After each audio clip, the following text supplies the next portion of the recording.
Hello friends! ఈరోజు నేను పొద్దున్నే లేచి నా చిన్ని పనులతో నేనైతే నా డే స్టార్ట్ చేసుకున్నాను. నేను ముందుగానైతే మాకు దగ్గరలో ఉన్న స్క్రాప్ షాప్‌కైతే రావడం జరిగింది. ఇక్కడైతే నేను అమ్మిన తర్వాత అక్కడ వచ్చిన డబ్బులతో నేనైతే పాలు తీసుకోవడం జరిగింది. ఇక్కడ మాకైతే లీటర్ రూ. 60 పడుతుంది.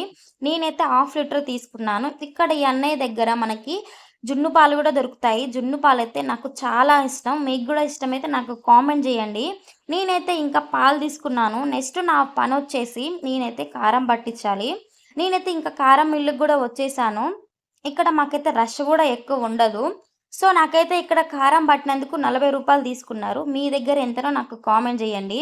నేనైతే ఇంకా కారం గూడా పట్టిచ్చేసాను. ఇంకా నెక్స్ట్ నా పనొచ్చేసి నేనైతే చీపురు తీసుకోవాలి. సో, నేను కిరాణా షాప్ గూడా వచ్చేసాను. ఇక్కడ చీపుర్లు చాలా చూసాను. బట్ ఒక్కటి గూడా బాలేదు. లాస్ట్‌కి ఆంటీ చూసి ఇచ్చింది.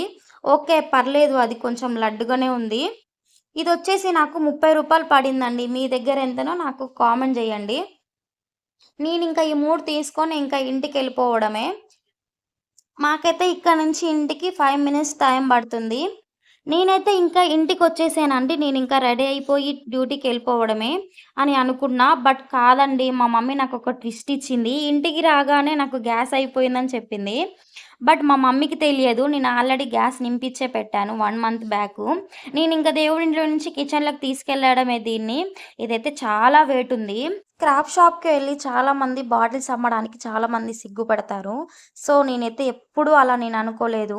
ఎందుకంటే అలా మనం బాటిల్స్ అమ్మడం వల్ల మనకి కాలుష్యం చాలా తగ్గుతుంది. దాంతో పాటు మనకి అమౌంట్ గూడా వస్తుందని. ఆ అమౌంట్‌తో మనం ఏదో ఒకటి తీసుకోవచ్చు. సో, ఇలా ఈరోజైతే నా డే అయితే కంప్లీట్ చేశాను.